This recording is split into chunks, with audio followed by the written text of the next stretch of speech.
Orlean, and salutations once again to all who care and dare to listen. I'm here today on the 19th of August, 2022, to say something about anger.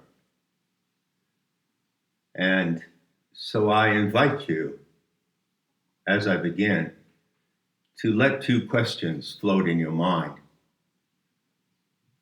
What does anger look like? What does anger sound like? You just keep those questions in the background as you listen to me. And by the way, about listening to me, I don't really do what I ought to do, I guess, in order to develop and build my channel. I don't look at analytics. I don't post tags, that sort of stuff. But occasionally I have looked at the analytics. And as I recall, there's a feature that shows listening time.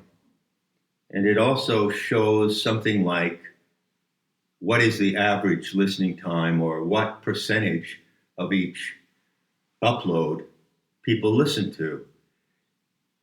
Now, I may be mistaken, but it appears from reading that analytics, which I've glanced at a couple of times, that some who come here and click on this channel don't listen to the talks to the end.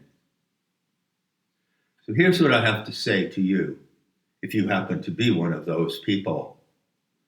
I don't know who you are. I don't know where you live. I don't know how you look.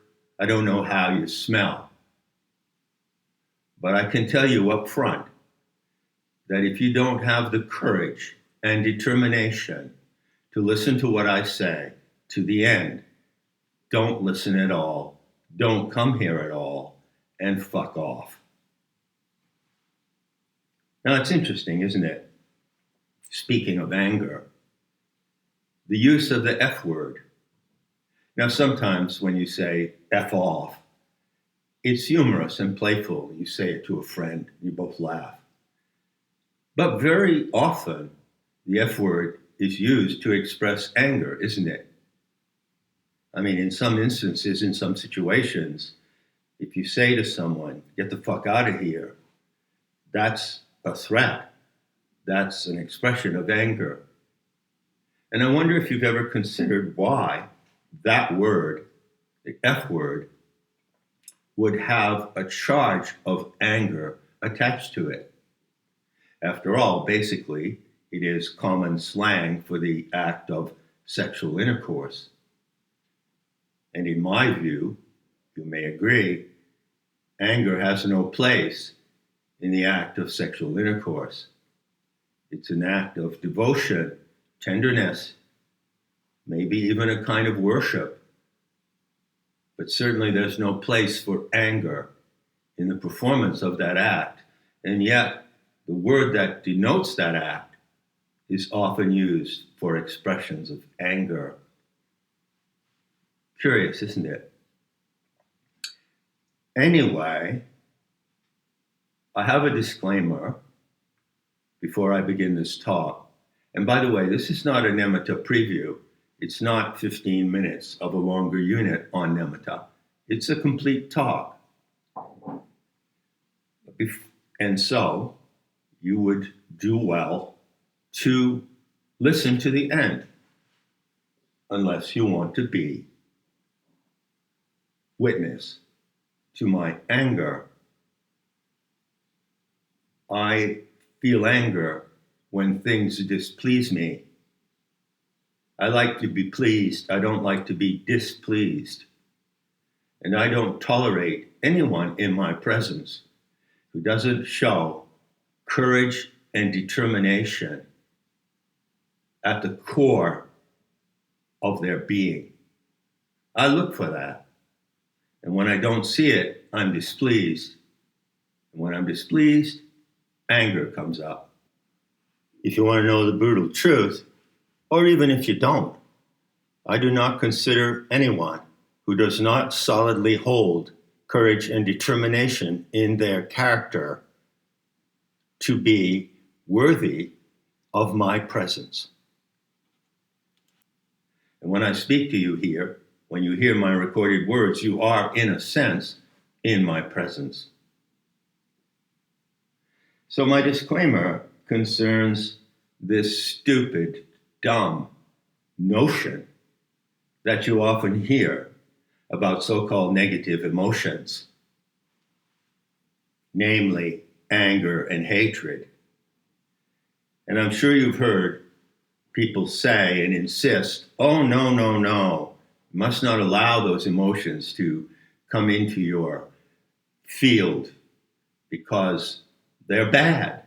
And if you feel them, they will harm others and they will harm you. And only bad can come from feeling anger and hatred. I had a conversation yesterday with a woman when this subject came up. Good conversation. I enjoyed it. It pleased me. And she asked me, well, what about hate? Do you feel hate and anger? Do you feel those emotions? And I said, name an emotion that I don't feel.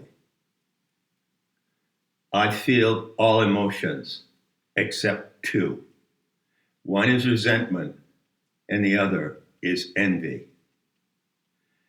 So I want to tell you at the outset that if you have a filter that gives you a view that affects your view of anger and hatred in such a way that you reject those emotions and you consider them to be wrong and unacceptable, then there's probably no point in listening to the rest of what I have to say.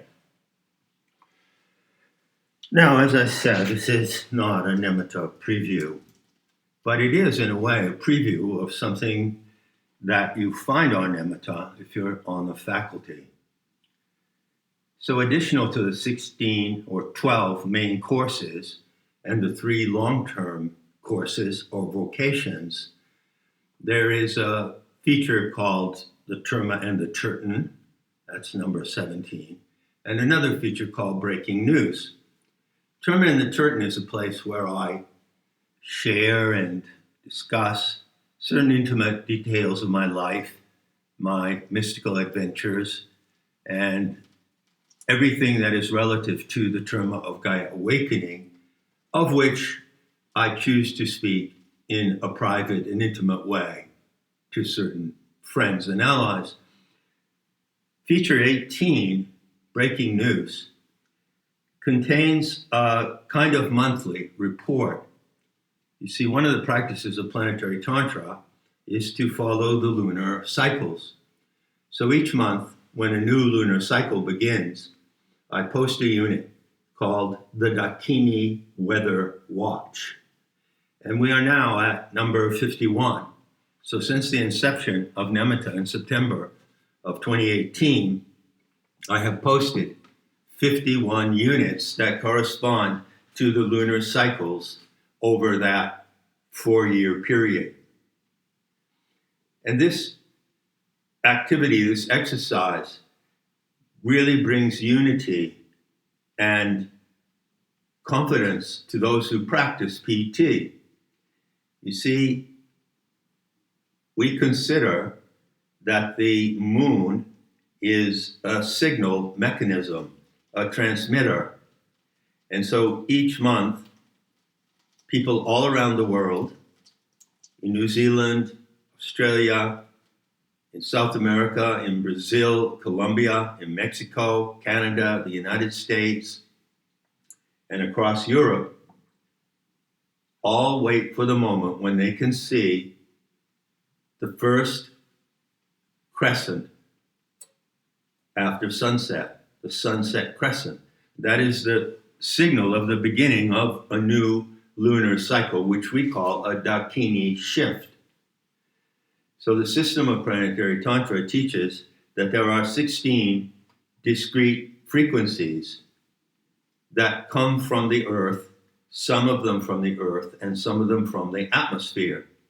And these frequencies are all expressions of the life, emotion, intelligence, and intention of the aeonic mother, the planetary animal mother. So what we do quite simply is we tune into her frequencies all together. And since over the course of time, I have been able to define and describe these frequencies, we recognize them by themes. There is a theme, a mood, and there are specific instructions that come from the Aeonic Mother each month. And we track these transmissions by following the cycles of the moon. For instance, Dakini Weather Watch 51, which is current, presents the opportunity to attune to the frequencies of Bhairavi.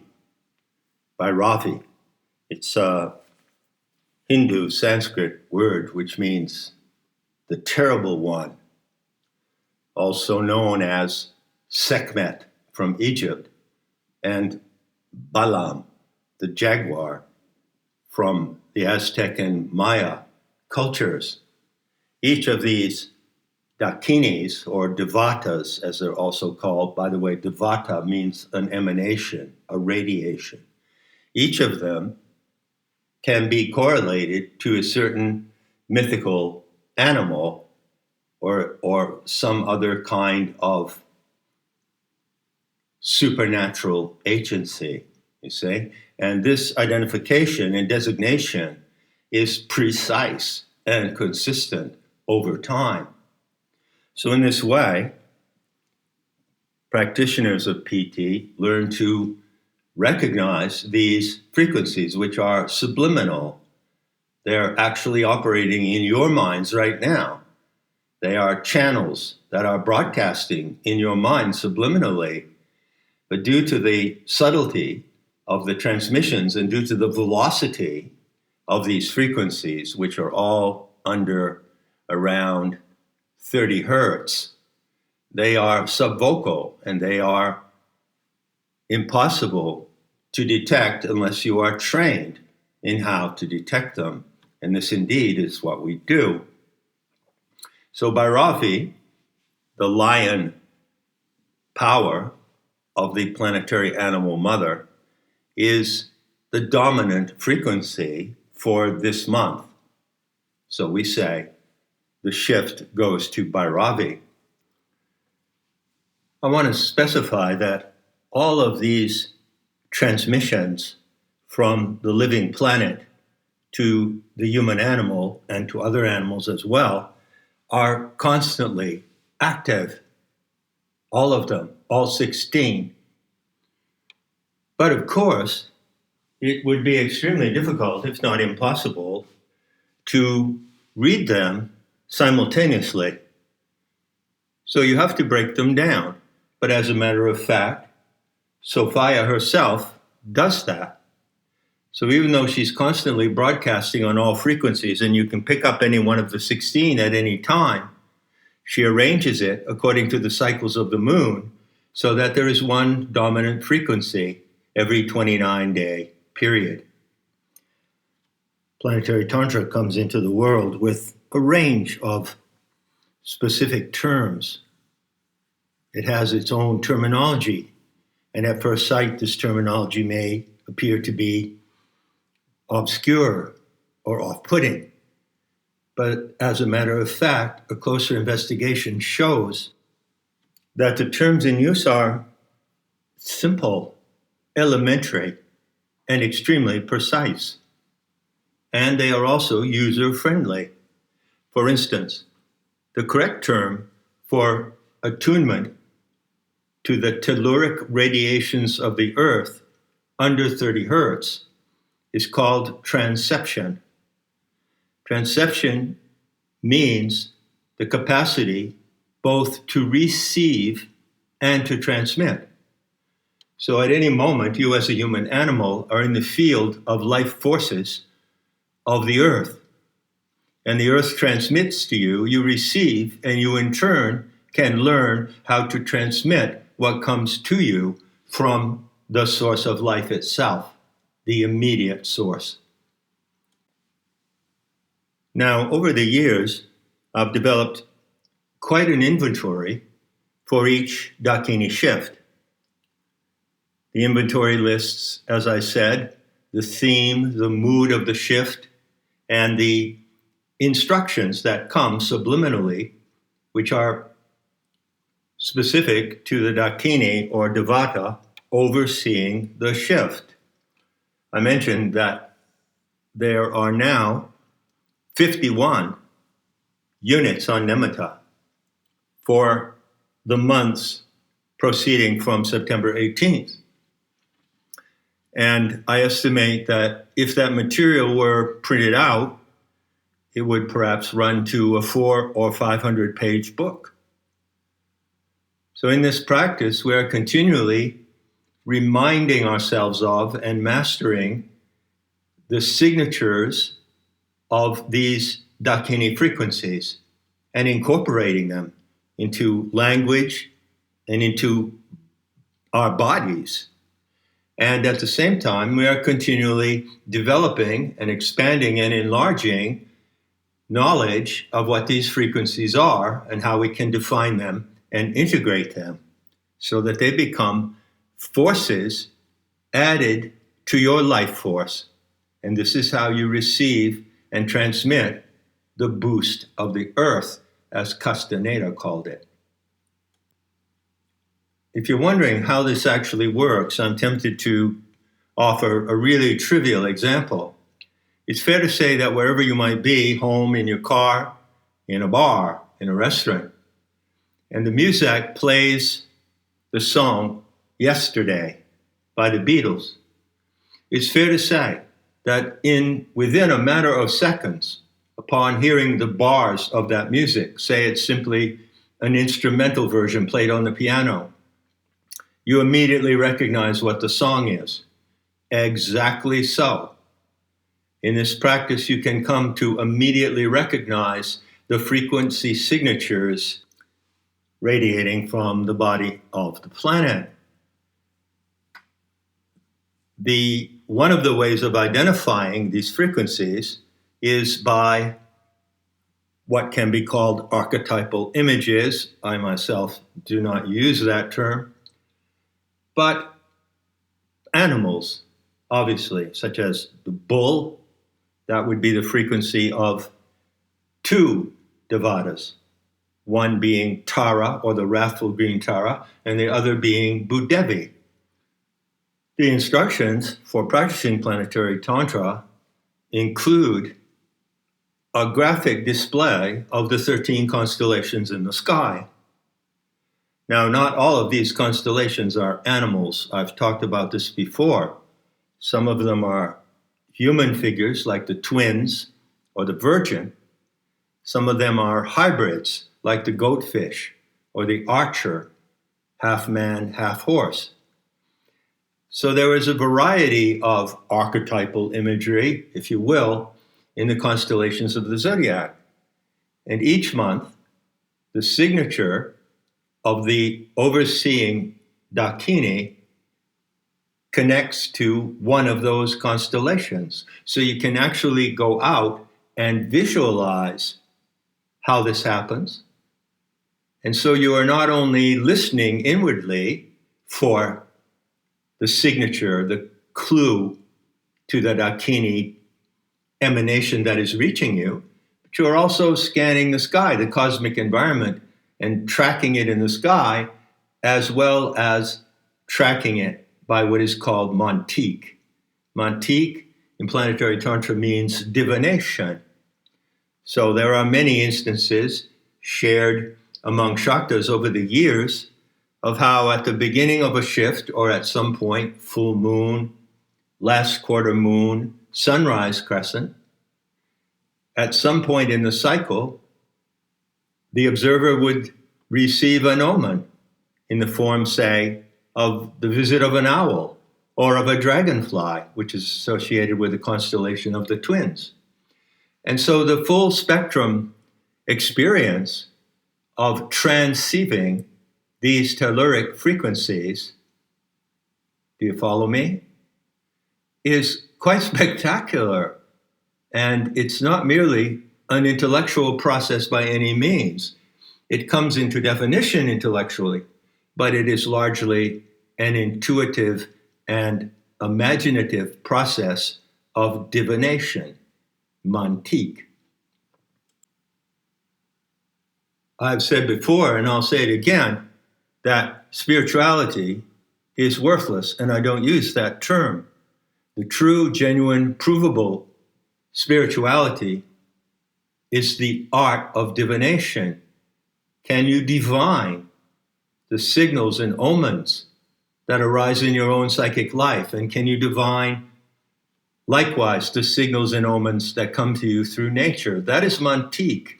That can be proven. It's not some airy-fairy, make-believe concept of what it means to be spiritual. You have to prove that you have mantique. And if you ask me how anyone would want to prove that they're spiritual, I have to say, I don't have the faintest idea. And I don't care. Slight digression there. Let's return to the current shift of Bhairavi. I believe the correct pronunciation puts the accent on the first syllable. So what are the themes? What are the lessons? What are the moods of Bhairavi? Well, rage. How about that? Rage, like the rage of stampeding elephants, the rage of a striking cobra, the rage of predatory birds, the rage of vultures. You see? This is a quality of Bhairavi which you can actually feel in yourself if you are open to the necessity and integrity of all emotions without judgment. What is to be judged is how you act on those emotions. But the emotions themselves cannot be judged. They are as inherent to your existence as enzymes and neurotransmitters in your brain and hemoglobin in your blood. They are as essential to you as those factors of physical existence.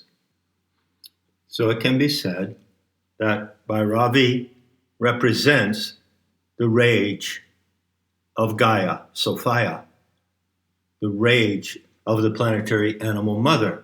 And it is an animal rage, and she is an animal. But she is not human. Now it so happens that these epiphanies, to use the formal term, of Sophia often take theriomorphic forms, meaning animal forms. So in one sense, and it's really important to know this for grounding in planetary Tantra, what I'm calling the Dakini frequencies of the animal mother have been called in many native and indigenous traditions animal powers. Now, this issue of animal powers is a very big deal in shamanism. You may know this. And very often, there was a standard, for instance, among the native tribes of North America and also South America and every other place you can mention, but particularly in North America, there was a standard for the vision quest. And one of the goals of the adolescent going out into the wilderness on the vision quest was to encounter his or her power animal. So these frequencies are expressions of your power animal, but they only work if you identify your power animal. You need to claim it. You need to recognize what is your power animal. So Bhairavi is an extremely important power animal in planetary Tantra. What are some other themes or signatures of her transmission? Well, the protection of territory, the claiming and protection of your territory. Look at the way non-human animals behave. They all have their territory. The wolves, the giraffes, the wildebeest, the elephants. And to some degree, due to the miracle of symbiosis, which is due to the intercession of the symbiont, an important chapter in the fallen goddess scenario, the boundaries of their territories may overlap. And so you have interspecies relations, you see? But fundamentally, each animal, whether it be a gorilla or a monarch butterfly or a spider, a black widow, has its own territory. The territorial imperative is a theme of Bhairavi, claiming and holding your territory, which in terms of the social order and the behavior of the human animal means private property. Or if not that, it means the property you inhabit for which you are responsible to preserve and respect. Territorial imperative is also the title of a book by an ethologist named Robert Ardrey. And in that book, Ardrey describes in beautiful writing many of his experiences in Africa where he was able to observe directly, without interfering, the territorial behavior of many different animals. But Ardrey also considers something called the homing instinct. He gives the example, this doesn't come from Africa, of Atlantic turtles who swim back and forth across the Atlantic. In order to lay their eggs, they follow a migratory cycle like many other animals. And very often that migratory cycle, by the way, is either directed by the moon or by the geomagnetic currents of the earth, if not by both. So the Atlantic turtles can swim from the coast of Europe all the way across the Atlantic to the coast of South America, and they find their way back to the very same beach on that vast coast where they laid their eggs in the previous cycle of migration. That is called the homing instinct. It begs the question, well, is there a homing instinct in the human animal? Well, you bet there is, and it's one of the sources of great despair and desperation among many people today. I know this firsthand. People are asking the question, well, where do I belong? You say. And so the homing instinct is a theme of Bhairavi. That's 2, right? I have a list of about 10 here, but I'll just name one more because it's relevant to this talk. Sacred anger.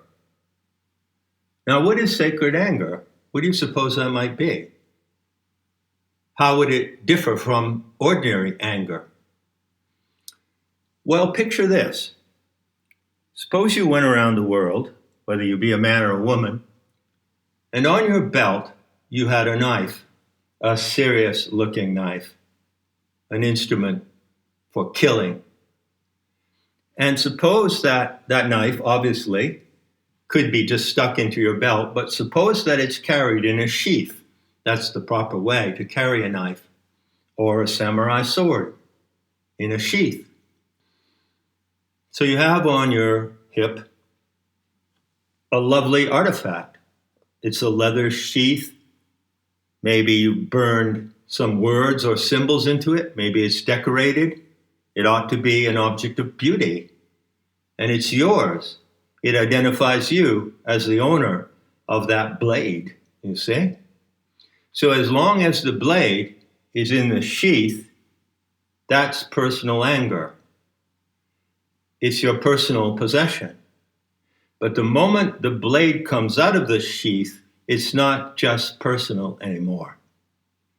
And that's where sacred anger, that's the moment when sacred anger comes into play. Now, the word sacred can be equated with the word consecrated. In fact, the root of sacred is in that word. So sacred anger is consecrated anger. But the question is, of course, to what is it consecrated? This is an issue of Bhairavi. This question is an issue which comes up. It may come up at any moment in your life, and it may come up in a really serious moment. But it comes up strongly with the prevalence of the frequency of Bhairavi, generally in the summer of each year. So let's see, at this point, the 30-minute mark, how about if I direct your attention back to those two questions I proposed? How does anger look? How does anger sound? And I'll add a third question. How does anger feel? Now, one of the problems with anger, which causes people to fall into that stupid and irresponsible position of categorically rejecting it along with hatred, is that the human animal naturally tends to look to behavior, one's own behavior and the behavior of others, to determine and to evaluate certain concepts, you see? So if you have the concept of independent, then you can look around and you can see who among your friends and associates you would consider to be, hey, he's independent. Hey, she's a free spirit. You see it in the behavior. The behavior is the mirror of the definition. Otherwise, the definition is worthless. It's an abstraction. And we don't do abstractions in Planetary Tantra. So, what does anger look like? Well, let me give you one illustration that comes from my personal experience. When I lived in New York City in 1967, I had an apartment in a shabby tenement building on Avenue B and 11th Street. And it was a typical block in a very rundown, lower class area of New York at the time. And when you came to the building, you would have the stoop. There were 4 or 5 stairs that led up to the first floor, and I would go in, I would go up the stairs, turn, and go to my apartment, which faced on the street. Now, it so happens, standing in front of the stoop of 144 Avenue B, you would see a storefront. Very often on the ground level or a little below it, there were storefronts. And they were not meant to be places for people to live, but they were meant for businesses. So on the right of the stoop, there was a storefront, but it was in a mess. It was derelict. There was a huge panel of plywood across what otherwise would have been the display window. And there was a doorway into the inside, which was a mess. Now, often when I left or returned to my apartment, I would encounter the individual who occupied that storefront. And his name was Jeff. So I'm about, 22? He's about the same age. And he's coal black, and he has a pockmarked face and very short, tight, kinky hair. Now, Jeff had a mission in life. I don't think that I heard it from him, but I might have. But I heard it from others in the neighborhood, which was that he intended to take that storefront and dedicate it as a community center for the promotion of the works of Malcolm X. Now, if you don't know who Malcolm X is, he was a radical black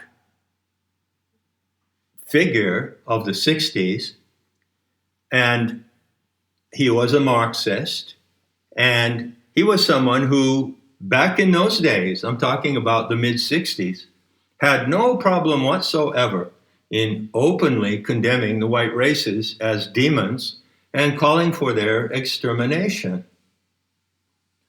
So Jeff was a devout follower of Malcolm X. Now, I was ready, willing, and able to talk with Jeff at any time, but something about his composure when I used to pass him, when I used to meet him on the street, convinced me that he was not receptive to having a dialogue. And as a matter of fact, the main way that Jeff communicated to me was through his look, his bodily posture, and the look on his face. And I can remember as clear as if it happened yesterday, that he would be standing there in the doorway, leaning against it. And when I came home to go up the stoop, if I glanced at him, he looked back at me with an expression of brutal, glaring anger. That's how anger looks in some cases. Yes, it can look ugly. It can be ugly. Think of bar fights. There are expressions, overt expressions of anger, which are extremely ugly and nasty and threatening. And I've seen them in my life, and I've encountered them more than once. So how does anger sound? Well, go listen to a speech by Malcolm X, or go look at a few clips of Antifa fanatics. Generally, it sounds pretty harsh. You see people waving their arms, giving the fist of power to the people. What a joke that is. And screaming insults and screaming hate at other people. So there you have hate coming into the picture. So when you look around at the evidence of human behavior, there is no question whatsoever that anger and hatred come to expression in ugly and violent ways. And sometimes that goes to the extent of great harm, destruction of property, and murder. But is that all there is to it? Is there another way to hold and express anger? Well, if you would want to know, then you might consider putting yourself under the instruction of Bhairavi.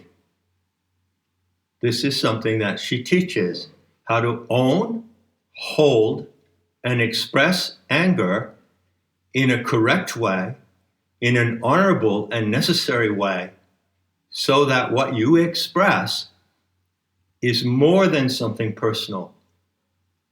You express sacred anger and the intentions behind it.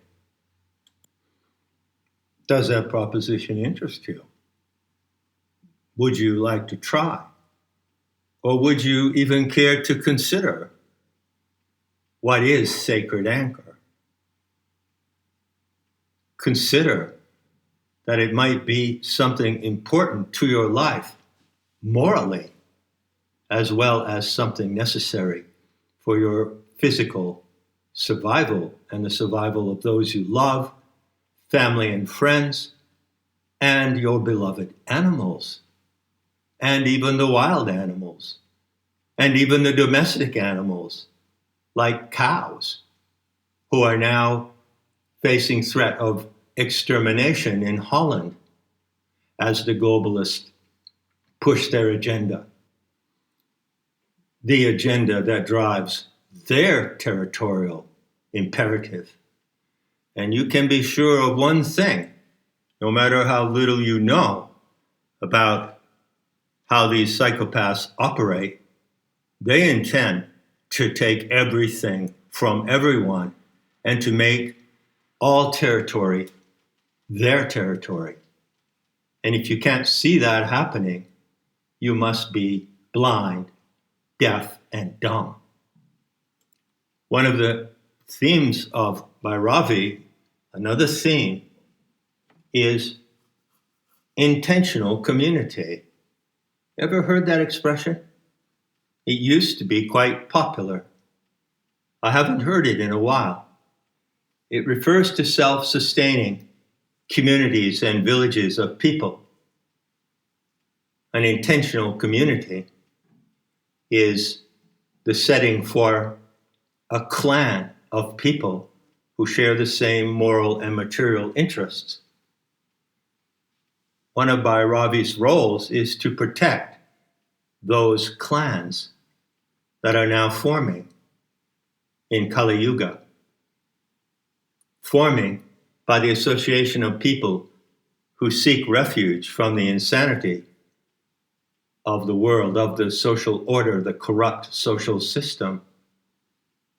I could spend the remainder of this talk, which looks like it's going to an hour, but I make no excuses. I can't help myself. I want this message to be complete.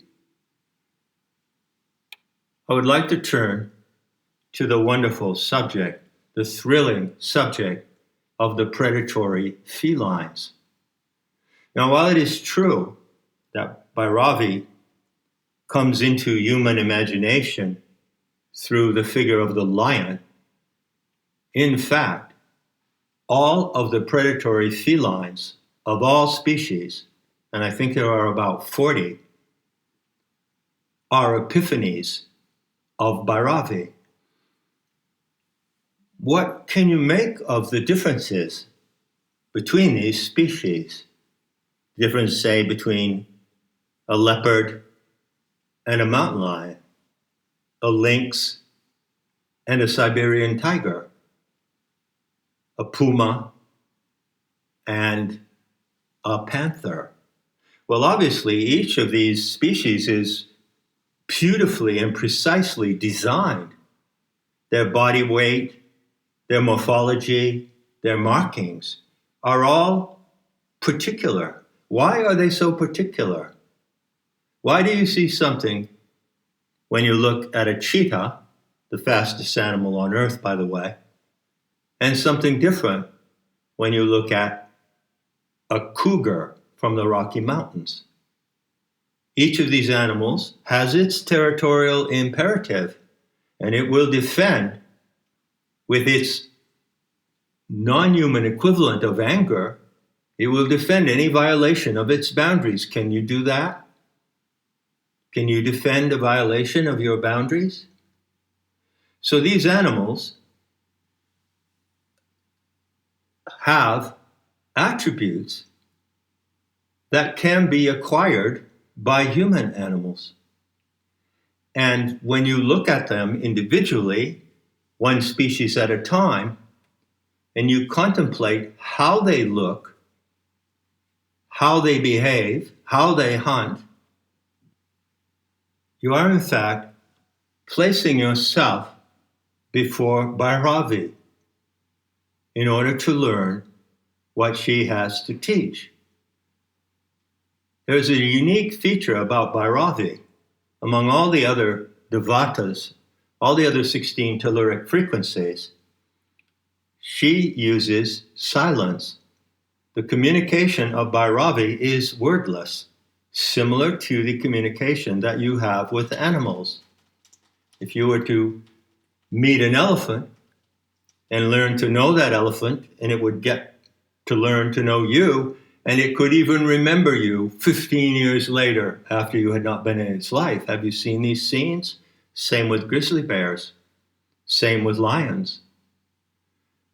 Were you to acquaint yourself with a wild animal, you would do it largely wordlessly. They do have their language, and one can speak to them in an elementary way, but the true communication that occurs with animals is wordless, and this is the case as well with Bhairavi. One way to learn and absorb her instruction, again, is to look at the range of predatory felines. Now, what I'm going to say now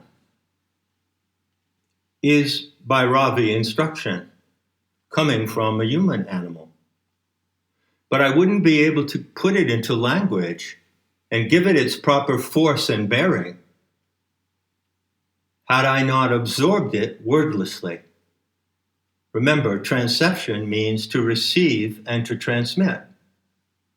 So although Bhairavi does not transmit through words and language, those who receive her instructions can then turn around and formulate them and communicate them to others. And that is exactly what I'm doing. And you will never hear anyone on the planet come close to what I'm going to tell you now. Sacred anger is not a force limited to your personal character and circumstances. It is a transcendent, superhuman force. And due to that being so, no human animal can hold and express sacred anger without connection to a power animal. And this is not merely a symbolic connection. It is not some kind of Jungian game of archetypal make-believe. Why are all the varieties of predatory felines, killers and hunters of high art, why are they so distinct in their markings and their bodily morphology? Each one of them offers the opportunity to see your capacity for sacred anger reflected in that animal. So you identify your power animal with a particular species. And if you identify it as a puma, it's quite different from identifying it as a leopard. And how would you know the difference? How would you ever possibly learn this in the way that I'm explaining it so that you can communicate in words what you received without words? You have to learn it viscerally. This knowledge is an instinct that runs in your blood. It is visceral, and it has to be owned, felt, and realized viscerally before you can express it in the way that I'm doing now. Hold on a moment. Parentheses. I suspect that some of you are wondering, well, hey, John, that's big talk. As usual, coming from you, no surprise. But what is your power animal? Would you like to know? My power animal is the Andean puma. But not just any Andean puma. There are certain of those animals, certain members who are female, who live alone and move in great stealth. They are almost impossible to find, like the snow leopard of the Himalayas. And they haunt the highest crags of the Andes Mountains, where it is so cold that the breath coming out of their nostrils crystallizes into sparkling droplets. The Andean puma has supernatural stealth, and it is a fact that photographers have spent years of their lives trying to film one. They know it's there. They know she's there. They see her tracks. They see the signs of her presence, but they can never find her. So you see, each one of these species of predatory felines has particular outstanding traits, and that is the trait that you would seek that corresponds to your commitment to hold sacred anger. So if your power animal happens to be bobcat, lynx, or leopard, you could only claim that as your power animal and develop a deep instinctual relationship to it by knowing what its unique attributes are and how those attributes are also your attributes if you are committed to hold and express sacred anger. It's not something that anyone can do on their own. You need your power animal your nahual, your animal double, as the counterpart, so that you can hold that supernatural force. So, in concluding, I already described briefly the ugly, nasty behavior that occurs when certain human animals express hatred and anger. And of course, that gives those who wish to disown and reject those emotions a case for doing so. They say, I don't want to behave like that. I don't want to look like that. I don't want to sound like that, like a rabid Antifa fanatic or an SJW. Those are sick, rabid animals who express anger and desire, and you don't want to have anything to do with that, do you? And neither do I. But the good news is that you don't have to. But in order to get what I'm talking about, you need to be able to answer the third question. After how does anger look and how does anger sound, you have to ask, how does anger feel? How does it feel to hold the force of sacred anger in your body, balanced in equilibrium against the force of your power animal? How does that feel? It feels like a cold blade. Imagine a sword, a samurai sword, and it has a hilt and a blade. Well, imagine that the sword is buried in the earth. The hilt of the sword is in the earth, and only the blade stands vertically above the earth. That is how you stand when you own the force of sacred anger. The look of it is cold, sharp. It does not look angry and hateful in the way that those actions I've described do. It doesn't look that way at all. It looks clean and dispassionate, but it also looks dangerous.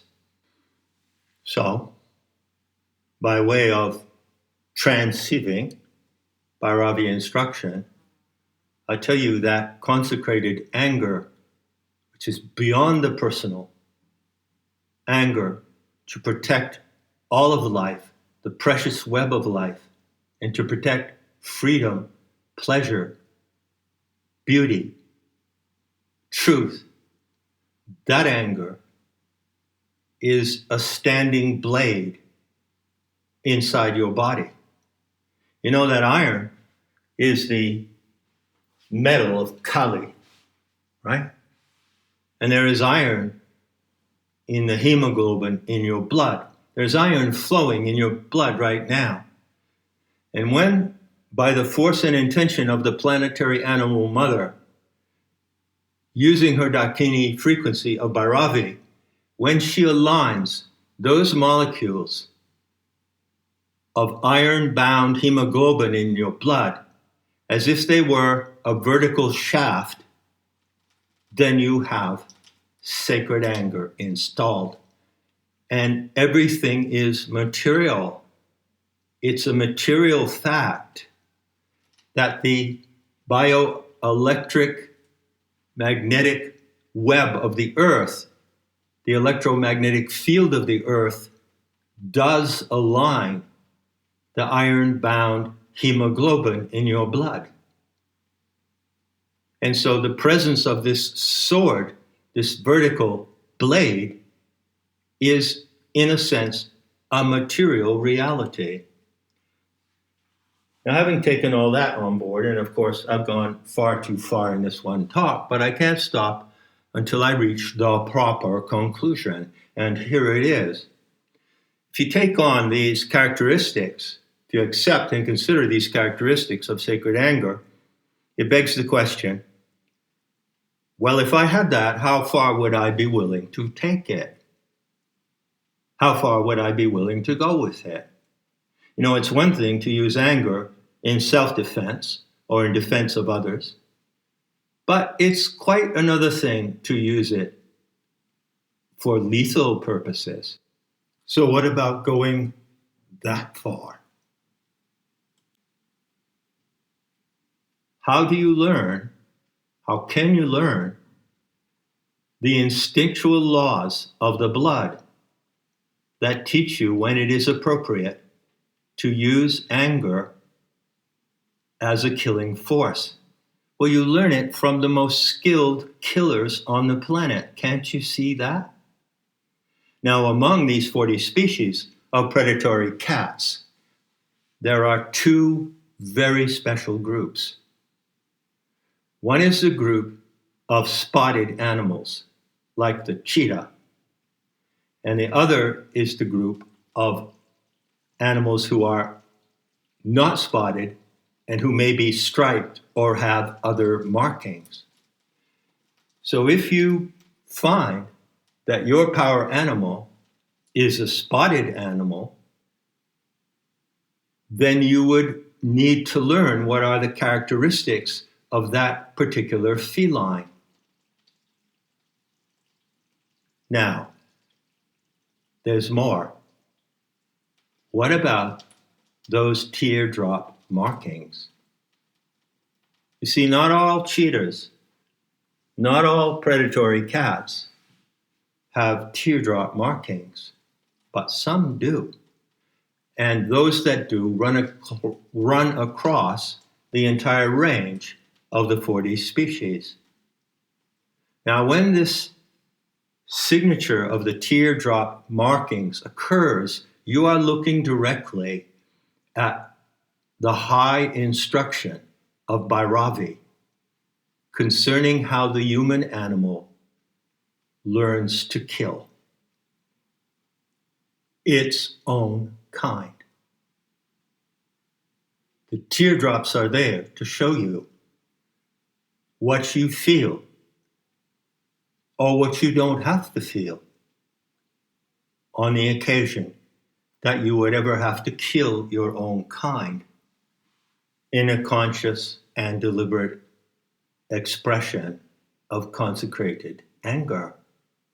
It could be said that those animals with those glorious markings, which gives such pathos to their expression, they shed the tears that you don't need to shed. There's nothing to be sorry about. There's nothing to be sad about. They carry what could be the normal human feelings about killing one's own kind. They carry it for you.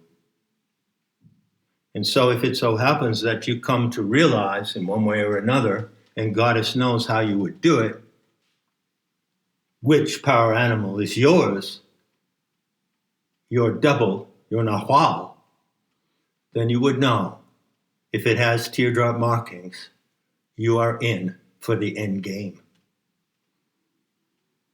Who hasn't heard the term natural selection? What I'm talking about here is supernatural selection. And that also is a theme of Bhairavi. Enough said. And I'll be seeing you in the beauty to come. And may you find your way to the beauty that kills.